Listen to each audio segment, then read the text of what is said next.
Hello. Good morning, everybody. Vishnu, good morning. Hey, good morning, Sakti. Yes. How are you doing this morning? Doing very well. How are you? I'm doing excellent. Thank you, Vishnu. All right. First of all, I would like to thank all the participants who are here, and we welcome you for this webinar session. And at this moment, I would like to talk about our speaker, Dr. Vishnu Diarga, the Executive Chairman of Action Invest Caribbean INC and a certified action coach, holds a PhD in management and as well as an MBA and an engineering qualification as well. He was a past president and chairman and counselor for several business support organizations, including the Georgetown Chamber and the Bureau of Standards. Vishnu has over 20 years of private sector development service. He currently serves as a vice chair of Gold Nest and on the boards of numerous successful business. At 39, happily married and a father of one, he believes in a strong family value and taking care of his physical, mental, and spiritual health. Together with his team, he is very passionate about personal, professional, and organizational development and pursues his passion via the numerous organizations he supports. Welcome, Vishnu, once again.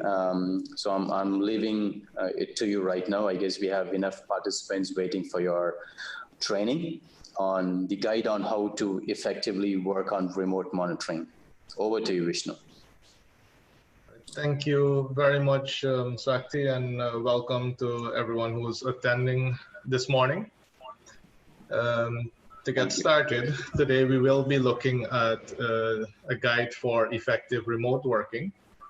And you could see myself in the picture on the left with a Guyanese technology company called Texila, and this company would have been working for the past 2 years on ways in which people could be far more effective from home. And they were able to actually win an award. And in preparation for this particular session here, I recognize how important technology is in order for us to be able to really deliver from a remote location.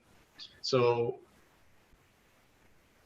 having local companies as well that can design technology that would allow us to really be as productive as we can is very important. Just see how this moves. Good. So I got a bit of an introduction. One of the key things that I do want to let you know for this particular session here is that I do want to be able to focus more on the technology side of things. I usually tell people that, if you're below 60 years of age, make sure that you keep up to date with the technology that is currently being utilized. Keep up to date with what is happening, because technology will only continue to evolve and get even more intertwined in our daily lives. Now, how did we get here? This is probably the first time in 100 years that a single world event is affecting almost every single country in the world. We've experienced lockdowns, we've experienced people not being able to function as normal. However, these type of viruses do break out every couple of years. We've had the bird flu, we've had Ebola. It hasn't spread to this level for a very long time. And what we do need to understand is that although this has now pushed us to a area that we haven't previously experienced, it doesn't mean that this cannot happen again. So you can be in a situation where we can think about waiting it out and then returning to normal, or we start adapting to how we can actually continue delivering in a very productive way without creating a significant impact on our companies, on our own lives, because we depend on our companies to actually be able to make a living. So if you think about your particular job, if you haven't been a remote worker, you may not actually be able to operate as normal. And in many cases, the job that you have, especially if you're classified as a non-essential worker, might not be there for you right now. And if you haven't added on the technology skills, that makes it even more difficult. If I think about myself for the past 20 years, coming from a business family as well, we always understood that having a home office, although you may also have an actual office where you can operate from, is always very productive, because what if you're not able to go to the office on a specific day? What if you have something very important to be able to complete? You would want a space that you can then perform effectively in. And at the end of this presentation, I'm going to share about 32 quick fire tips as well that have really kept me very productive during this particular time. And I'll also show you some images of how I operate in my own home office. Now we have to think about it. What are our options? Are we going to put ourselves through quite a lot of screening? And in some countries, that is already becoming the norm, that in order for you to actually attend your regular job, you may have to go through temperature screening. Some countries are already requesting certificates to show that you do not have the virus, or if you have recovered, to be able to demonstrate that you have recovered in order to get back to work.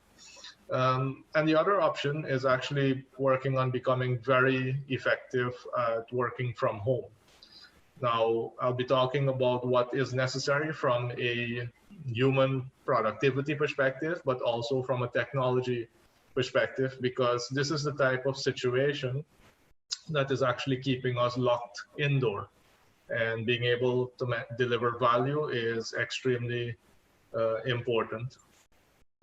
Now, for quite a lot of people, actually getting the opportunity to work from home, it can seem, like a dream come true. However, working from home does require a significant amount of discipline, because the responsibility that you are now placed in is completely yours. You will have to be accountable for your particular results. And you especially if you're working with an organization, you will have to remain connected to your team members as well. And the same level of motivation that you will require and competence that you will require will be required across your team in order for you to be able to deliver a successful result as a combined unit. Now, I'm going to assume in this particular presentation that we'll have a mix of people, some that are new to remote working and some that have done it for a while.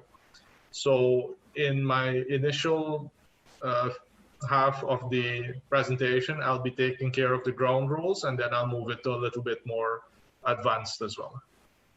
Now, as we always say, there is no such thing as time management, because every single one of us has exactly 24 hours.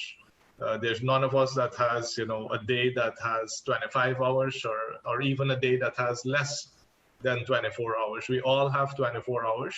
So the key of really being able to deliver to your maximum ability is self-management. Step number one would be to lay out exactly what is your schedule for the day, your schedule for the week, and then being able to stick to it. So one of the immediate tips that comes to mind is using the use of a calendar. I myself would recommend the Outlook calendar, Google calendar. Some people who, if you're pre-1980s, we call that the analog age, we still feel very comfortable with working with pen and paper. So those persons might still prefer to use a day planner. They might prefer to use a desk calendar. So if that is the case, then if that is your preference, do not fight the preference. Keep that paper tool nearby, keep it in use, as you transition to also being able to use the technological tools that now exist for us. As soon as a meeting is set, even if it is tentative, jot it down on your calendar. It will avoid you ending up in a situation where you have multiple activities that are clashing because you weren't able to track them accordingly. If you are using a technology-based calendar like Google Calendar or Apple Calendar, it is very easy. For example, like the webinar that you're attending today, once you would have done your registration, to add this particular event to your calendar. Make sure that you check in with your team as well, see that there is some method within your team that all events are scheduled on a common calendar. Many digital calendars also have the ability for you to share your calendar with someone else. I would strongly recommend that you have a personal calendar and then a work calendar, and have your work calendar shared across your company, your organization, so that people can see, especially if they need you, they don't need to call you in order to ask you if you're available, because they can see your calendar. And if they're expecting you to work from 8 to 5 or 9 to 3 or whatever modified hours, they can see that you're available, and they can then book that time with a high likelihood of you being able to participate. Not working remotely means that you don't have a supervisor or a manager supervising or managing your work. So it really places quite a lot of responsibility on you to really make sure that you start estimating your ability to deliver any task, any project in a given time. You have to keep in mind that you can reach out to your supervisor, you can reach out to your manager. However, you need to get much better at the skill of actually being able to manage your time. I would strongly recommend that you do create a pattern in your day. By now, anybody who's getting into their later 20s or the 30s, you've already now recognized for yourself where you are stronger cognitively. Is it in the morning? Is it in the afternoon? When do you prefer to do really detail-oriented work, heavy thinking work versus administrative work? I know for myself that I prefer to do my analytical, deep thinking work either very early in the morning or later in the afternoon, and I prefer to do my administrative work just before lunch and just after lunch, because that is when my level of attention may not be as high as I would like it, and I would not want to be really heavily focused on analytical items at that particular time. It is important that you make these notes about yourself so that you can best control yourself. You are a resource unto yourself. You need to be able to manage yourself as a resource, because again, as I mentioned, there is no supervisor or manager looking over your shoulder to say, well, you should be doing it this way, or you could be doing it that way. If you are working remotely, and it is then very important for you to have access to the necessary company or organization's information. For highly secure organizations that have to deal with a lot of sensitive client information, many companies are setting up a virtual private network that requires security access for you to be able to log in to to your company's database. This is something that you would have to talk to your IT department on, or your administrative department on, for them to be able to set up that access so that you can securely access the system that the company has.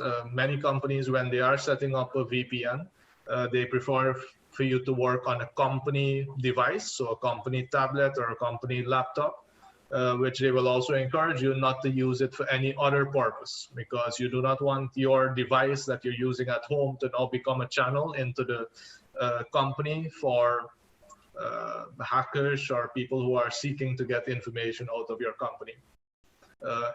If you're in a company that doesn't have that high level of security need, you do have services such as Google Drive, Dropbox, Microsoft OneDrive, And it is extremely important that you set it up in such a way, whatever storage device you use, that is very easy for you to be able to manage it. And if I just very quickly share with you, this is a sample layout. So when you can see Google Drive here, you'll also notice that there's an entire Dropbox laid out the same way, and OneDrive as well, which is a Microsoft program. Again, I prefer the duplication because I use them for different purposes. But if we look at Google Drive, make sure that you organize yourself in such a way that you can easily find your materials that you need to use. So if it is academic, I want all my academic folders to be separately listed, and I need to be able to get to each one of them very easily. The worst thing you can put yourself in is not understanding how your own filing system works. So let's say private sector representation. So these would be the different organizations. So if I need to find something with the GNBS, I can very easily find it in a matter of seconds. I see too much time being lost by portions not having a proper filing system, right? So one big recommendation, and even for your family, for your family as well, make sure that you have your family members sorted out by name and that you store their information there, because sometimes the interruptions that you receive can be from family members asking you for information that you would have received in one way or another, and you can lose minutes or even hours looking for that information if you haven't organized it in a good manner. Also remember that with most of these storage services, the service is duplicated on your mobile device. So if you were to sign in with your Gmail on your mobile device, you can actually open up Google Drive there, and anything that you save on your drive there then automatically gets synchronized onto your laptop or your desktop, making it unnecessary for you to be moving files across with a flash drive. And all these services also have what is called an enterprise version, which organizations can use, and they can then assign you a drive, and the company can put information that they would need you to have access to in that particular drive for you to be able to then work on it. And any changes you make will be automatically synchronized for the organization, your other team members, to have access to. Communication can sometimes be tough when you're working virtually, when you're working remotely. You have to be extremely open and clear about what it is you need to be able to function well. As I mentioned before, there are various methods to be very productive, and you do have to master the technology. I would strongly recommend that you get very familiar with the entire Microsoft suite of products, such as Microsoft Word, and understand what that is used for. That is mostly for documents. Excel is mainly used for tables. PowerPoint is what I'm using right now to be able to bring the content to you. Publisher is very good for the design of flyers. You also have Microsoft Teams, which is a product like Zoom, where you can conduct meetings within your organization. You then have specific productivity tools like Slack, and these are team productivity tools. And I would encourage you to make a note of the names so that you can explore them. Most of these, when you go to their website, they do have a tutorial on how it works. Slack is very good, Asana. And then you have the entire Google suite of products, which ranges from Google Mail. I already mentioned to you Google Drive. But you also have the Google Calendar function. And I would strongly recommend that you do use this calendar function because it really allows you to remain highly productive. And on your calendar, I would encourage you to schedule in your breakfast, your lunch, your dinner, any important events that you have, any rest that you need to have as well, so that you don't overload yourself with only work tasks and then end up behind your schedule because you haven't scheduled in time for yourself. You also have in Google a program called Task, so you can lock in any tasks that come in. into that particular software. And you also have one called Google Keep, and Keep is one that is mainly used for capturing ideas. And I see a question here by Joel. Yes, I do recommending scheduling naps and breaks, and even the reminders. You can even set it up as an alarm to get up and walk. If you have one of these one of these smart watches, it can actually track you and say when you have been sitting down for a very long time, because we can get caught up in work and forget to actually interact. Video conferencing software such as Zoom and Skype, very important to manage. You have GoToWebinar as well, so that you can understand what the specific options are that will allow you to remain very productive. I'll give you some very key tips when it comes to the technology as we progress. WhatsApp can also be used for messaging that needs to happen very rapidly. You have WhatsApp groups as well that allow you to create a group for your organization that you can quickly share information in. WhatsApp is even now used for video conferencing as well, because you can easily call multiple people, video call multiple people, and have a discussion going at the same time. Facebook also offers the same option. For LinkedIn, I would recommend that you have your own LinkedIn profile as well, that allows for people to quickly do some research on you from a professional perspective. Many of us have a Facebook profile, but we tend to also put a lot of personal things in there.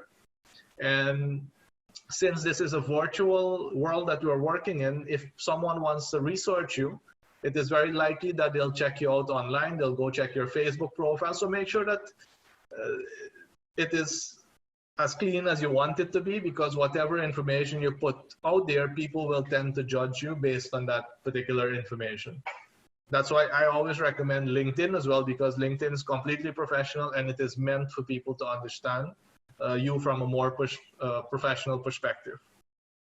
Make sure that you understand YouTube as well. Anybody with a Gmail email address automatically has a YouTube account as well. But why I recommend YouTube is that almost anything that you want to learn, anything that you want to know, you could quickly be able to search it on YouTube and get a very brief video on that specific item. And then custom software as well. Your organization might have invested quite a bit of money in getting a custom software built to ensure that the company processes are mapped out clearly. I did mention Joshua from Techlify. Their company actually has a developed software called eBusiness. Why I like a local company is that if I see something that I want to improve, it's very difficult for me to tell Google, well, change this thing, I prefer to have it this way. With a local company, you do have some amount of flexibility that allows you to make those changes. So check with your organization. You may already have software that could be utilized to improve your productivity. Now that you'll be working by yourself, some of the questions that you do have to ask yourself is, can you actually do these things on your own, or do you need help? There is absolutely nothing wrong with you asking for the help that you need, because not asking for that help could cause quite a bit of difficulty for yourself. And I have noticed, we support many teams, and something that someone ponders for an extended amount of time is usually something that they could receive the answer for in a matter of minutes if they were to ask. And I would strongly encourage you, please don't let your ego get in the way of asking someone. And you may be surprised. Sometimes it could be one of your own kids, a niece, a nephew. It could be one of the newest people who join your organization, the 18, 19-year-old. That would very quickly be able to tell you, oh, wait, this is the way to get this thing done really fast. So we do need to commit a little bit of what I call ego side. Get rid of the ego so that you can move forward much faster. And always ask as well. I always love to ask that question, what's the next step? Because when you ask someone and when you ask yourself, what is the next step? You'll notice if the answer comes to mind, because if the answer doesn't come to mind, it is an opportunity to ask for even more help. Understand what keeps you motivated. You know, some of us are introverts, some of us are extroverts. The introverts are actually loving this right now because nobody to bother them, nobody to interrupt them, nobody to distract them. And they usually gain a lot of energy that way. Whereas the extroverts, not being around a lot of people that they can tap into and whose energy they can feed off, it can be very difficult. So do figure out what does motivate you and have it handy. So if it is a bit of music, download that music on your phone and have it on your home screen. So if you're feeling a bit down, click on that music and let it play so that it can lift your spirit. For myself, you know, if I could show you my drawer, I have a drawer here, and it is loaded with all kind of letters and emails that I've printed out from people that I've worked with in the past, and they're like thank you letters. And you know, even myself, sometimes I get demotivated. All I have to do is slide that drawer and randomly pick any one of these letters, and it really lifts my spirit, and I remember what my purpose is, and it allows me to continue putting that energy in. For some of us, it's our family. You know, have a photo of your family on the desk so you can remember who you're doing this for. Right? Because some of us have already discovered that the thing we do is our mission in life, is our purpose in life. Some of us, the thing we do isn't really what is deeply connected to us. However, the income that we derive from what we do takes care of our family. So if you need to have your family on your desk to remind you why you're doing what you're doing, do so, because this will allow you to really keep going even when you may not be highly motivated. It just brings back the motivation.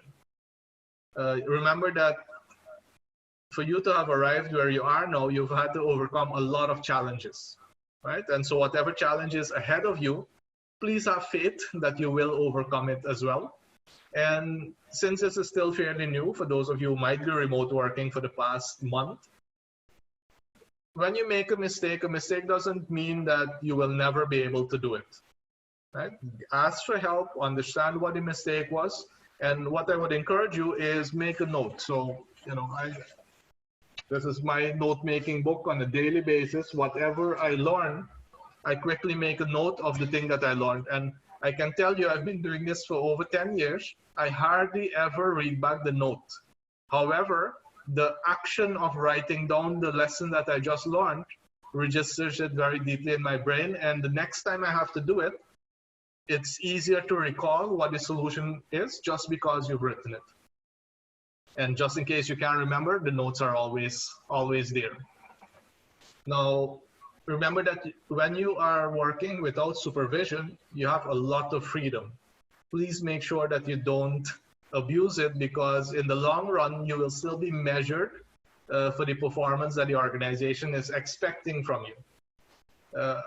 Keep focus on the work. If you know that, and many people are telling me that what they used to have to go to work for 8 hours, and it might take them a half an hour to get to work, and the same thing back home. Now that they're focused in their area, they're noticing that they can get it done in 3 or 4 hours. You have to know for yourself what it takes to get your work done, and then block out that time. Because if you start playing around with these time boundaries, you'll say, oh, I can do it in a little bit of time, so I can start later. And then what happens is that it doesn't get done. Whatever you plan to get done that day does not actually get done. Some of your companies as well may be providing you with supplies, maybe a laptop, maybe a UPS, maybe notebooks, maybe whatever else they could provide you.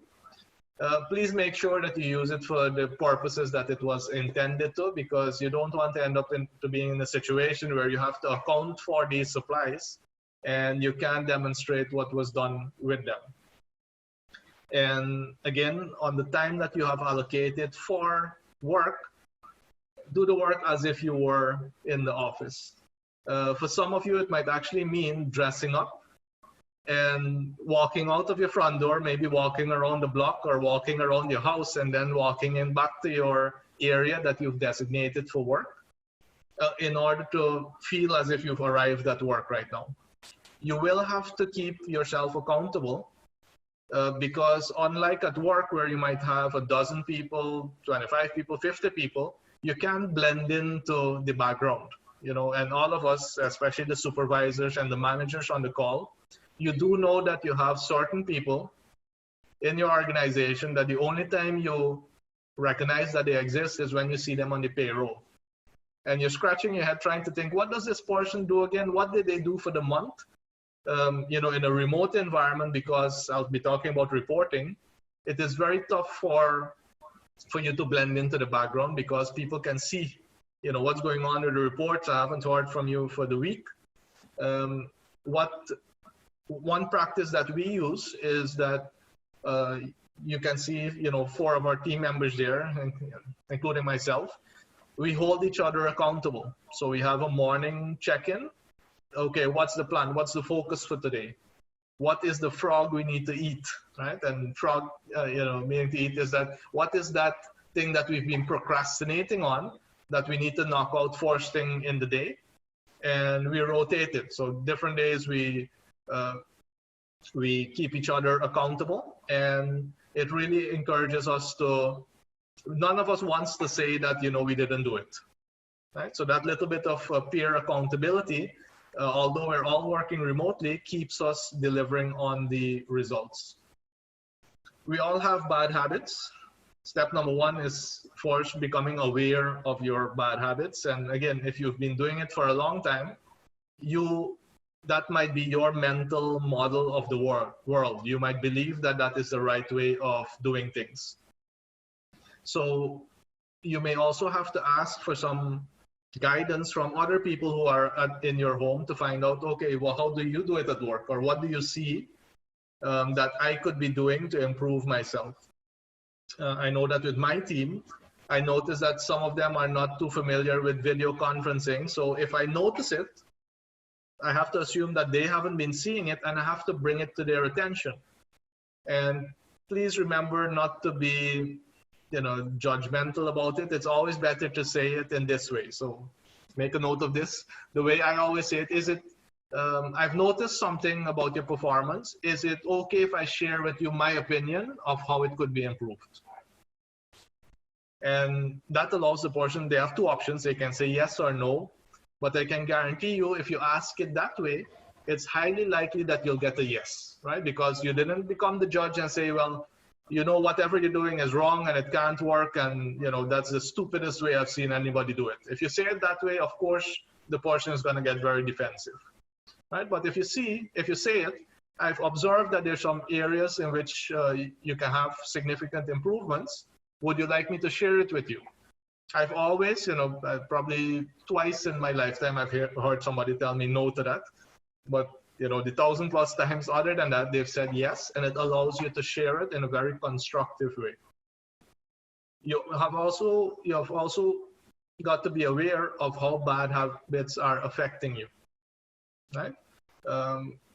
And what are your alternatives, right? So if you come to work and you're always, maybe you're not well dressed, especially from the waist up, and you have to go on a call, and the supervisor asks, well, I haven't seen you guys for a while. Can everybody turn on their video?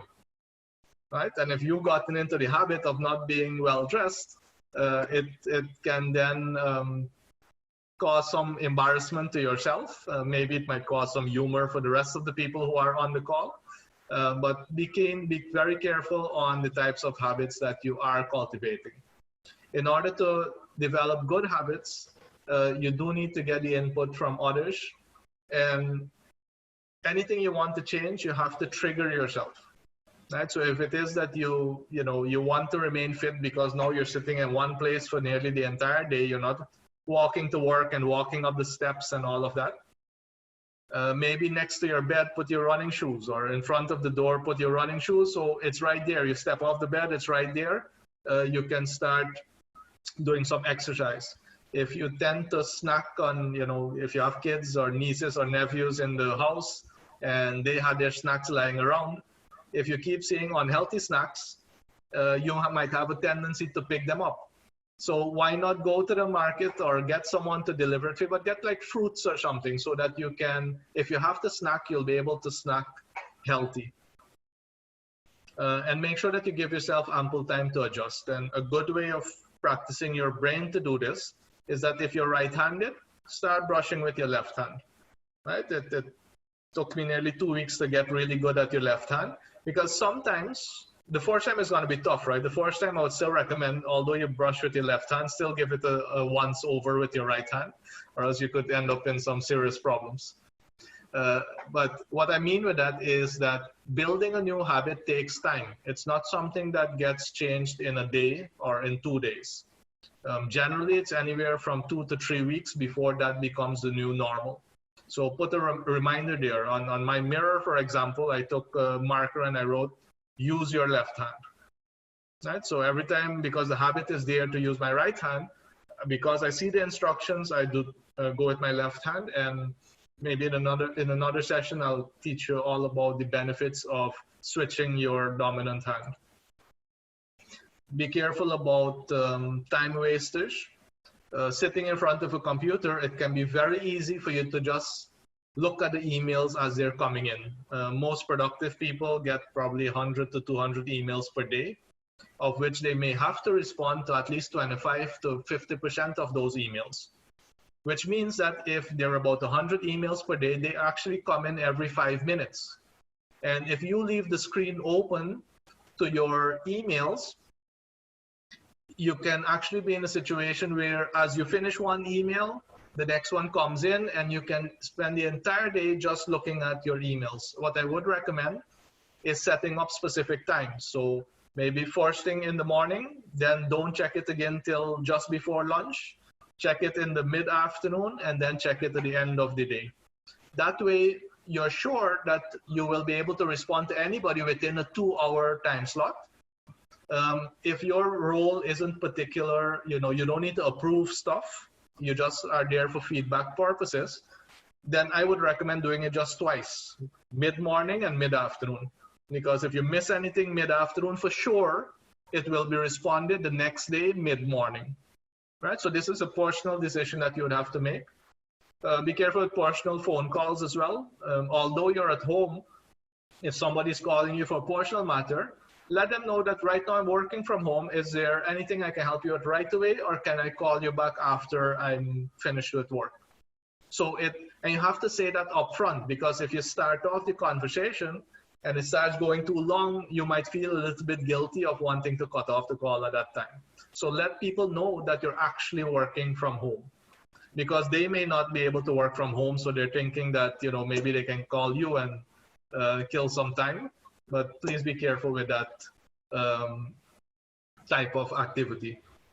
Make sure that you have everything in the right place. So anything you need, your pens, your notepads, your staple machines, your calculators are in an area where you can easily have access to it, so that you're not running around looking for things to use in your work, because that can turn into a lot of time wasting as well.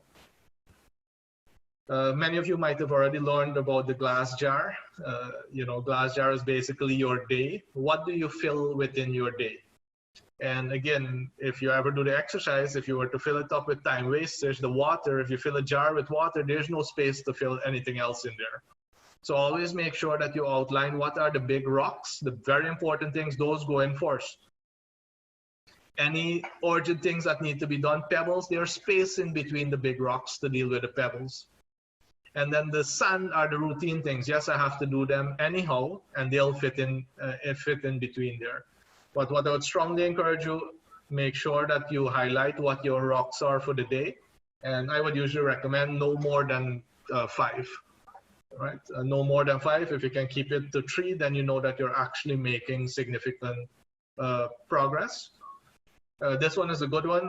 If you can have a mirror, I have found for myself, having a mirror or a reflective surface where you can see yourself is a good trigger for you to snap out of procrastination. Because if you see the image on the screen, how many times have you been caught like that, and minutes and even more gets lost just because you're not aware of anybody looking at you?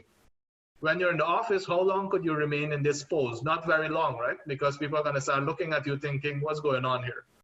But when you're by yourself, it is very easy to get lost in thought. So having a mirror somewhere that you can actually see yourself, or a reflective surface, or even leaving the camera on your laptop would cause you to be aware of what you're actually busy doing. Some of us also get engaged in delaying work. You know, checking emails is one, being constantly on WhatsApp and checking our record-breaking election, or the way we're dealing with Corona, can keep us busy the entire day instead of what we can really focus on. So be careful not to self-sabotage and to trick yourself into engaging in things that are procrastination instead of the things that really need to get done. What I do for myself, I actually use those things as a reward. If I don't get my task done, I don't get to see what's happening in the rest of the world. So I first get my task done, then I go check to see what's the latest with our sagas that we have currently unfolding. Make sure that you have a layout and a design for your home office. And I'm going to actually show you some images of how I am laid out. Get rid of distracting items. Right? Sometimes someone dropped a magazine on our desk, or a postcard was there, and in the corner of our eyes, we keep seeing it and we keep being distracted by it. Sometimes things that also pop up on our computer can keep distracting us. Turn off those notifications. I know that you're in some WhatsApp groups that you're there just for informational purposes, because of the memes or whatever, you follow them so, to have some fun. I'm also in such groups, and what I do is I turn off those notifications. I put them on silent so that it doesn't keep buzzing or ringing. And I would strongly encourage you to put your phone on silent, because every time you have that little buzz, something inside you, also buzzes and says, okay, it's time to check something else. And also on your computer, there's a way to turn off the notifications for emails coming in. Ask someone in IT, or just do a quick YouTube search and you'll see how to change the settings on your computer. What I would also say is make sure that you have an area in your home that you have designated to be your workspace, and that the rest of the people in your home actually know that this is the space that you've chosen. And if you have kids, that is something that you have to, especially if they're toddlers as yet, that you have to make clear to them. Some people lock the door and they do as if they're actually out of the house, and there's a do not disturb sign on there, because the worst thing you want to be doing is presenting on something and then somebody runs in, or there's a lot of noise, and it gets very distracting in that way. Technology can fail, so make sure that you have the numbers of your manager or your IT team. Make sure that you, some companies are actually investing money into co-working spaces. Again, that's not the ideal thing right now, but I've seen some of these international companies coming in, renting space in co-working spaces where they send their employees to work. That might be an option, but that might be an option for after we have, dealt with the coronavirus. Where you can work in an environment that is not distracting, and make sure that your work schedule. Sometimes you have to hand off work to someone else. Make sure that portion is aware of what they need to receive from you and what they will need to hand over back to you if you are working in a shift system. I'm going to go a little bit deeper on the channels, but if you're using for an event like this, for example, Zoom is best. If it's 2 people or 3 people, maybe a WhatsApp video call might have been a better option than setting up a Zoom call, because you can just create a WhatsApp group with the 3 or 4 people that you need to have that communication with, and click on the video call button and it's done. There's no registration to go through. There's no Zoom link to save and all of that, in order to get the result that you're looking for.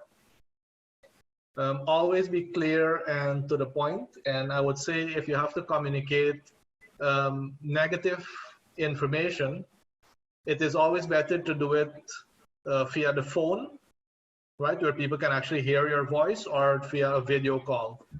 Do not send negative communication via email or WhatsApp messages, because people have a way of interpreting it negatively, right? And you don't want to be in a situation where persons are on the other end, and you didn't mean it particularly negatively, but because they don't see your body language, they don't see, they can't understand the emotion that you sent it with, they might be taking it negatively. So I'd strongly recommend no negative information via emails or messaging. Use the telephone or use video conferencing, so people have a little bit more visual and auditory input of what you really mean.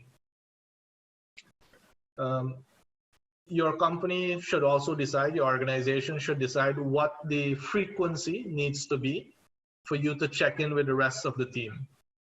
In our case, we do, on every Monday morning, we do a call where the entire team is on, and then the rest of the communication is done via a morning check-in and an afternoon check-in, which is done via WhatsApp. And we find that that frequency helps a lot. With our clients, we actually have a daily call, a daily lunchtime call, 10-15 minutes, where we share some information and we get, if anybody needs any kind of support, it makes it very easy for us to be able to provide that support. I mentioned this already, you know, make sure that your family knows what's going on. You know, for some of us, when we're at work, our family doesn't know what we do.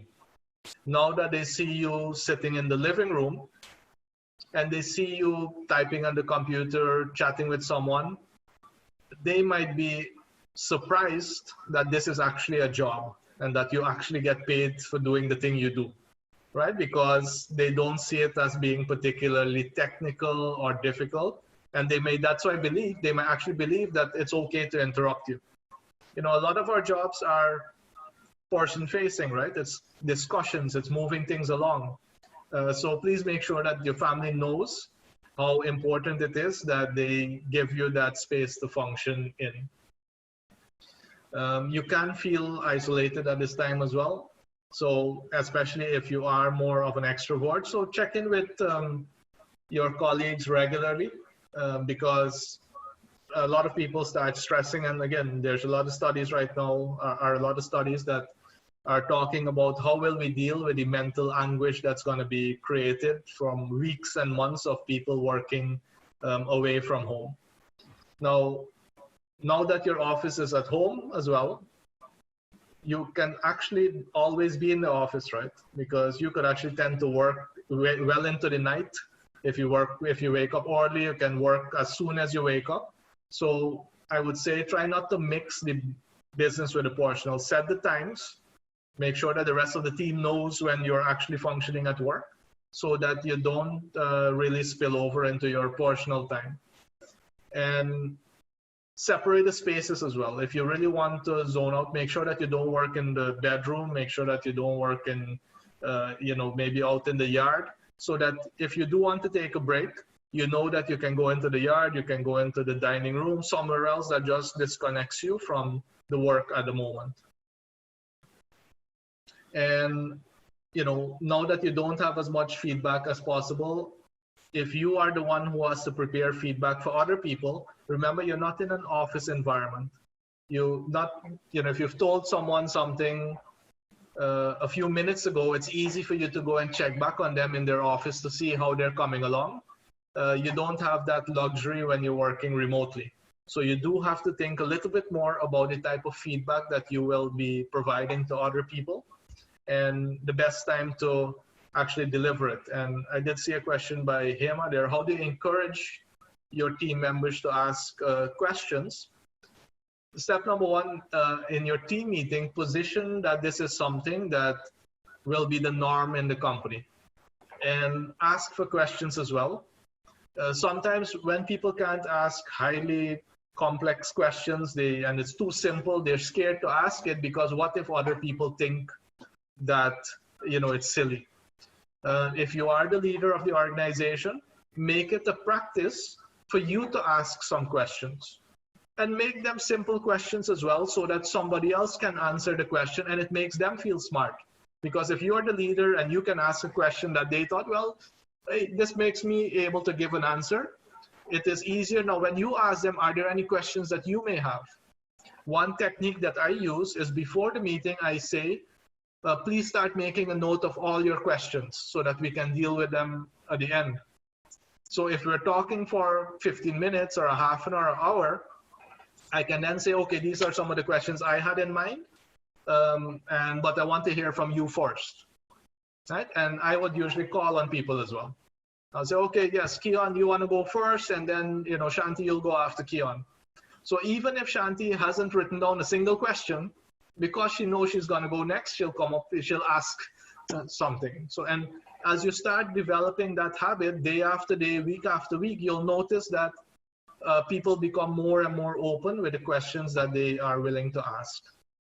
Now, I did mention to you, I want to share with you some quick fire top tips that I've been using.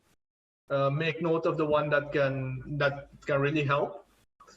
Stay away from the noise, be away from the noise. If you are at home and the front part of your house is near to a public road, relocate your office to the back of the house if possible, because in Guyana we have a tendency that our drivers test their horns to see if they're still working on a constant basis, right? In many other countries, they would actually get fined by using their horns that amount.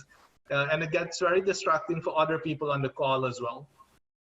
If you can be in a room with a locked door, fantastic. If you have the luxury of air conditioning, turn on the air conditioning. It usually dampens the noise from the outside of that room, so that would be good. Stay close to a router, right? Some of us, we're too far away from the internet device, and it can cause your device to drop the internet signal. As much as possible, I would recommend run a direct internet cable from your router to your laptop or your desktop, right? So that way you're not going to end up in a situation where the Wi-Fi signal fluctuates, because your mobile device, if you have it too close to your laptop, can also cause interference, and it can cause the signal to be fluctuating. So I said have a cable connection. As any calling that comes in, save it in the calendar immediately with the time, so that you don't end up with having clashing systems. For some of you who are using your mobile devices, the spot where your camera is usually very close to where you put it on your ear. So every so often, and if you sweat or anything, it gets on the camera itself. So wipe it off so that you always have a clean image. The microphone is usually to the bottom. I see so many people holding the phone, but they're actually blocking the mic. So whilst they're talking, it comes across very muffled, right? So please ensure that, look where the mic is and make sure that if you're holding it or if you have it in some kind of clamp, that the clamp isn't blocking the mic. Always mute yourself when you're not talking, right? Because it can cause a lot of background noise, and sometimes you might not be aware. Somebody walks into the room and you say, hey, what's wrong with you? Can't you see I'm working? And then if you weren't unmuted, everybody else on the call, no, you kind of stop the call because people thinking you're talking to them. Get a phone or a laptop stand. I'm going to show you some images just now about the devices that I use. Dress for work, at least from the waist up. I would strongly recommend completely, because you never know when you have to rapidly get out of your chair and you don't want to scare or surprise anyone.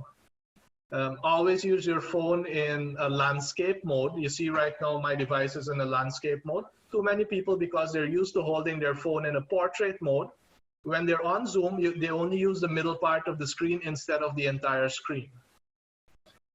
Put your phone on silent during the calls, because if you are talking and somebody's calling in, whilst you're talking and continuing your discussion, the beeping is heard by other people on the call, or the buzzing is heard. So please put it on silent. Always check your lighting. Many people are at desk where the window is behind them. If you have light coming from behind you, you look extremely dark, right? So it's always better for you to face the window so that the light hits you. And if you're not with the window, make sure that the light from the room is actually on you, so that you can be clearly seen. Get a good headset. You'll see the device that I am using. I bought this one because it has a very sensitive microphone, so I don't need to use an external microphone. If you don't have that, just buy, good headset is maybe 2, 3, 5,000 Guyana dollars. You can go for the very high end that is more expensive, but it avoids the feedback, because if you have speakers that are running, your speakers can get picked up by your mic, and it then can cause a lot of feedback. Right? So make sure the system you buy. If you're going to be working remotely for an extended amount of time, don't buy the cheapest computer, please, because you're going to just end up costing yourself more. Buy a good computer that can really serve you well, that doesn't freeze up halfway in the call. Have at least a 5 MB internet connection. 5 MB is, I think, now the bare minimum that is needed to have a good video connection. And whenever if your Wi-Fi goes down, make sure you understand how to set up data on your phone and to use your phone as a hotspot to your laptop or to your desktop, right? And if you need it, just go to YouTube. It will show you a tutorial of how to be able to get that done. Make sure you exercise at least 30 minutes per day, right? Because working remotely, working from home really cuts down your level of physical activity. Snack healthy, have a lot of fruits, so then avoid, sugary and fatty snacks because it can really tell upon you. What I would strongly recommend, train a family member. Instead of seeing your family members as distractions, train them to do some work. And I can guarantee you, when you train them to do some work, they stay far away from you. So they distract you less, right? I've learned how to do that really, really well. I would say report twice per day to your supervisor. Once in the morning, once in the afternoon, so that they can know that you're on track. And if you're not on track, they can give you different instructions. Don't be working for the whole week and then your supervisor or your manager tells you, who told you to do that? And I had this other thing for you to do. So don't depend on the supervisor to supervise you. The way you supervise them is by sending your feedback so they can say you're on track or not. Because if they don't give you feedback, you've done your part. Right? They know what you are doing. Scheduling the needed learning. Now it is really the time for you to really upgrade your skills. So make sure that you schedule in the time to upgrade your skills. I would strongly recommend that you use a laptop. A laptop comes with the integrated webcam. It comes with the integrated microphone. Less that could go wrong than if you're using a desktop. Tablets also work well, but then, please get a stand for the tablet. It's really distracting if you're shaking the phone or the tablet whilst you're talking to other people. If you don't have a generator, make sure that you at least have a UPS. And it's also one of the reasons I say get a laptop. Most batteries on the laptops go for 2 to 4 hours. If you're going to do this a lot, get their laptops that can go up to 10 hours without power. Right? So please make sure that you take care of the power issue, and also that your modem and your router is also plugged in on the UPS, because it makes no sense that you have the laptop going, but then your modem or router is not plugged into a UPS. Right? That also needs power to give you the internet. Walk around your yard daily, get some sunlight, use multivitamins because it will give you the nutrients that you need that you may not be getting in your regular diet. I already mentioned that. Have an appropriate background. So in my case, if you see my background right now, I usually like having a message around. So the message usually helps. If you are in a sales function, have something that is about your company, right? So that you don't have to keep talking about your company. Maybe a short says the brand, something in the background says the brand. You can actually also use the virtual background. So in a virtual background, you can, if you look at my screen, you can set up the brand on a virtual background. If you agree with someone, you can, a green screen behind you tells them, okay, I'm in agreement with you. Red, I'm not in agreement with you. So please come and ask me something, because right now I'm telling you, I'm not in agreement with you. Yellow, maybe I feel neutral, right? These are Toastmasters tools, but I found that they work really well. If you feel that you've done a good job, say so. Right? And you can also say that with the virtual background. Right? So just a little bit of fun there, but use an appropriate background. If you can, if this is really your job, presenting is really your job, use a green screen, because with the green screen behind you, images, you see if I were to do this just a second again, you can see that the outline around me, because I don't have a green screen, is not as clean as I would like it. But with a green screen, my image becomes much cleaner. You see right now my hands can get lost in the background. With the green screen, that does not happen, right? So if you need to have more info on that, there are a lot of videos, tutorials, and you can always reach out. It's I think we've created some tutorials as well. Use a second screen. I'll give you an example of that just now. Whenever possible, always keep your camera on. And it's not so much for people to admire you as it is to keep you focused. When you know people are looking at you, you're less likely to distract yourself. Right? So I always like to just keep my camera on because it keeps me present. Sakti, we are now at the 11 o'clock mark. I'm going to wrap this up in about 6 or 7 minutes, and then we go for questioning. So just to let you know that, I know that we do have a very sharp timeline. No problem, Vishnu. I'm in agreement with you. Thank you very much. Whenever possible, I would also recommend that you work standing up.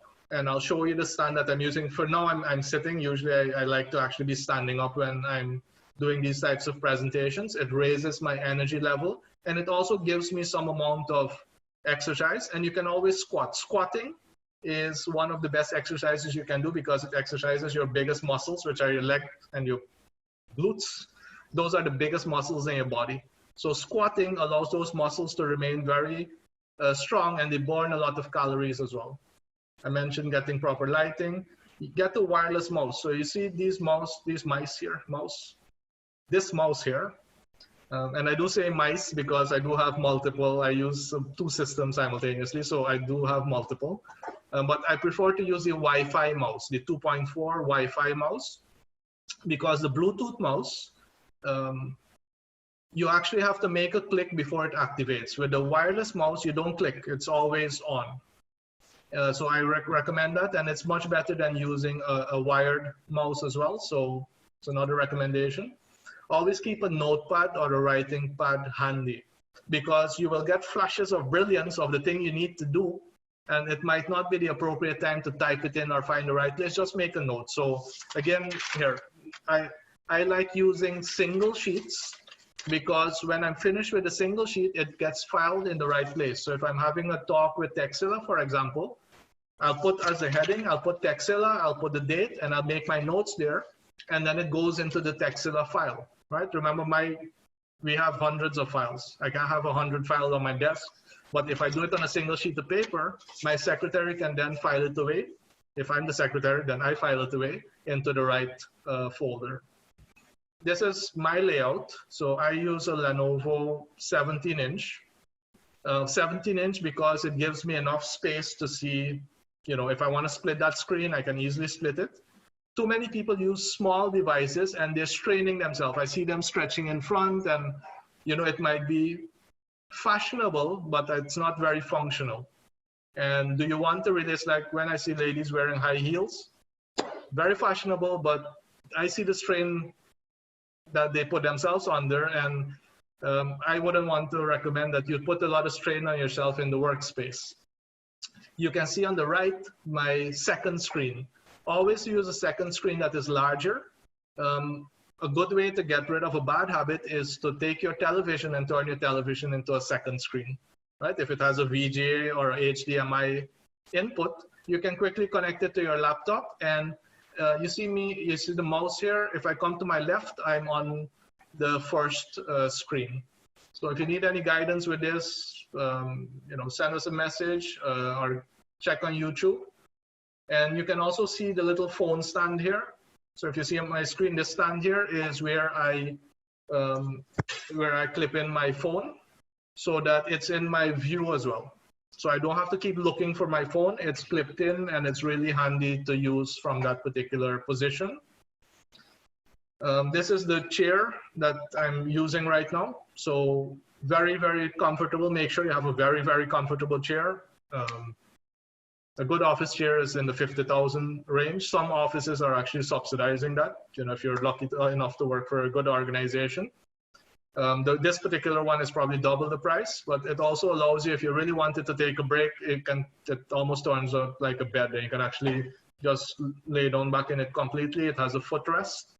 And then on top, you can see the laptop stand. So when I want to stand up and work, my laptop gets into that stand, so it's at the eye level. So I can still continue doing what I'm doing, and the laptop is then at eye height, because whenever you're doing presentations, you want that your camera is at your eye height.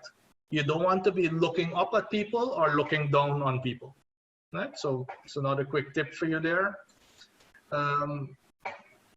If you're working remotely, you're still working with a team. It could be your internal team, it could be your external team, right?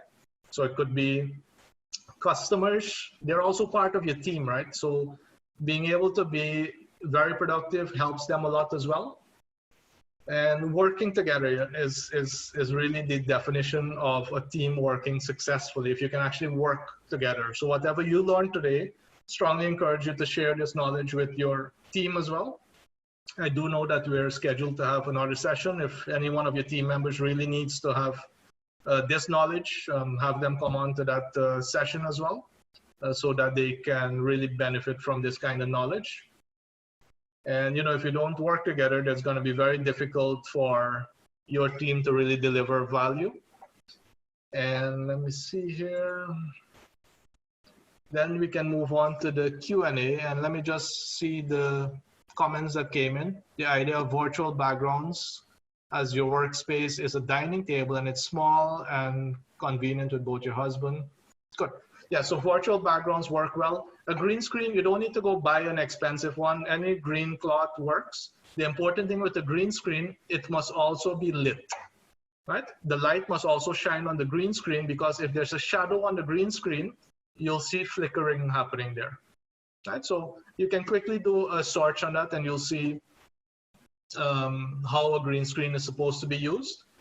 I prefer these, you know, actual cloth banners, because there's no distortion. And again, these now, they're like 20,000, and you can use them for multiple purposes. So if you have an event going on, you can always use the banner afterwards as well. So nothing can go wrong with the cloth, right? But with the virtual background, you could have some glitches, especially if you don't know how to switch it fast enough. It could cause some issues. Joel is asking, where can I get these chairs in Georgetown? I actually had to import this particular chair. There are many companies that import. I see some on the call as well. It's a good opportunity for you to let people know who is providing these services. But if you check on Amazon, you'll see so many options of these kind of chairs. I do hope that someone takes the initiative and brings these chairs in. Can I source a good clip on the microphone? So what you would actually have to buy is a lapel microphone, right? So a lapel microphone comes with the clip. So don't search the regular microphone, because those might be the ones that are at a distance away from you. A lapel microphone works pretty well. You could also have the ones that clip on to your laptop, but I strongly recommend that you really get your audio and your video quality really up to date. And the computer that I showed you earlier, for example, this is now my third version of this laptop. If you buy the very new ones, they can come almost in the $1,800 to $2,200 US range. But there are different versions of them that go down as low as $600 to $800 US. Right? And computers are imported into the country duty and VAT free. And I think anybody can correct me if I'm wrong with that. But as far as I can remember, it was duty and VAT free. So I would encourage you to invest in a good quality computer, at least a 2.4 gigahertz processor, at least 16 gigs of RAM. This computer here right now has 32 gigs of RAM. And if I look at my processor, I can see that with the programs that I'm running right now, it will probably be good to share with you.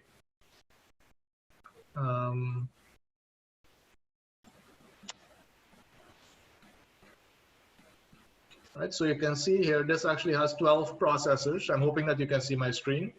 And you see the memory, although I have 32 gigs, with what I'm running right now, I'm already using half of it. So imagine people who are using their computers who only have an 8 gig RAM or 16 gig RAM, it will continue to freeze constantly.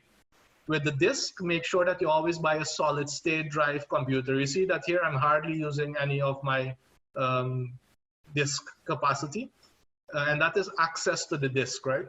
We used to call them hard disk drives, and then you see how much it uses. With the internet as well, you see right now I'm sending out about 6.3 megs. That's why I was recommending a minimum of 5. Right? And then for graphics, you see I'm using a limited amount of graphics, but I'm still running at about 20%. Right? So please make sure that if you are investing, invest in a quality computer. Right? Thank you, Hima. Right? So she mentioned that computers are duty and VAT-free.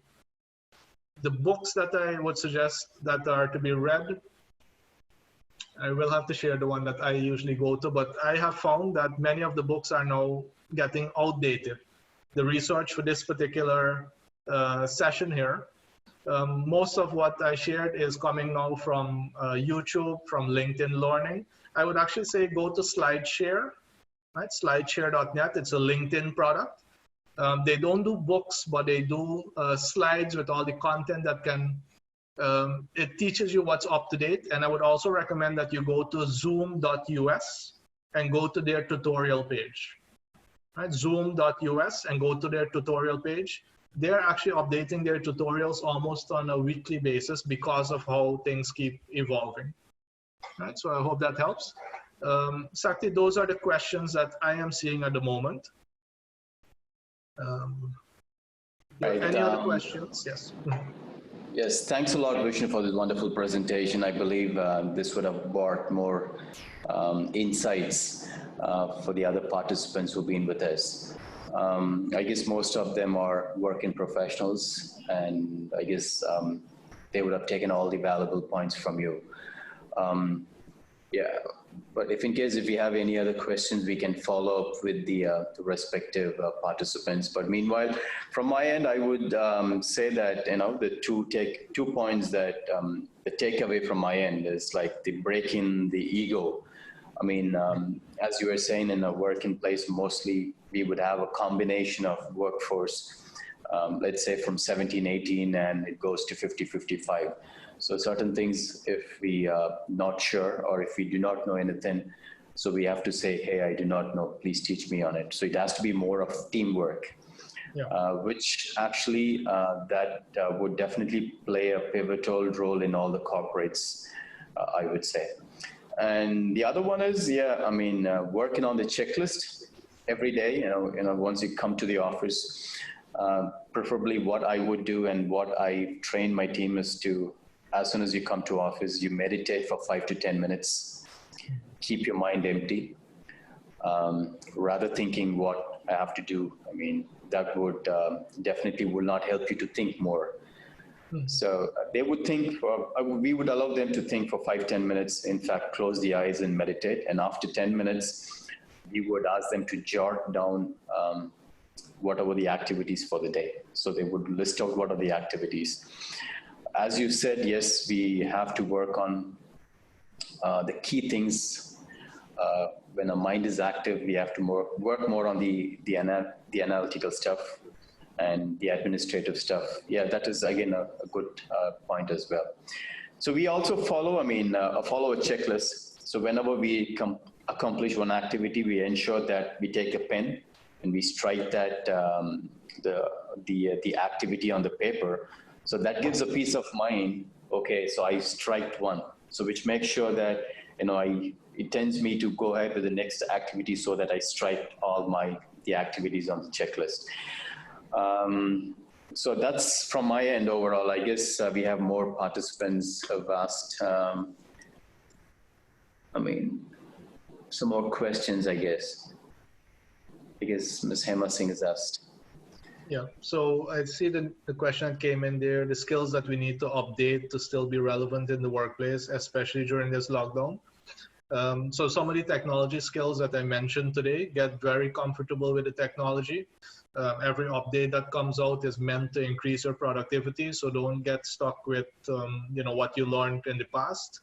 And then you also have the technical side, because administrative is one way But we also have the actual job of what you do. So if you are an engineer, what kind of refresher courses, update courses could you do now? If you're in logistics, are you doing some new logistics courses? If you're in education, are you doing some courses on how to deliver education in a better way? So whatever the actual technical thing is that you're doing, there are courses online. Texila, offers a wide range of courses as well. What is the career that you've chosen, and what is available there, so you can use this time? And I do expect that this curfew situation might go for at least another month, either in its current form or a little bit more of a relaxed form. Many update-oriented courses take about a month. You have some longer courses that are 6 months to a year. But if you got your degree 5 years ago, it's already outdated by now. Now when I'm sitting and talking to other engineers, what I did 20 years ago in mechanical engineering, some of the basic principles are the same, but application continues to evolve. So don't. And I've had students, I lecture on the MBA as well. I've had students that are in their 70s, are in their 80s. One of the toughest questions I have to ask when I deal with the subject of visioning is asking someone in their 80s, where do you see yourself in 10 years? Right? So, very tough question. But they saw the need to upgrade their skills, and they're doing very well. So I strongly encourage that you find out what administratively, technically, and for your vocation is needed to get you to the next level, to use this time wisely. Right? We do about an hour of education per day and 9 hours on Monday. Right? So we do 9 hours on Monday and 1 hour per day as a team. So, and that hasn't stopped the remote situation. We start training at 9 on Mondays and we go until 7. And so that doesn't end.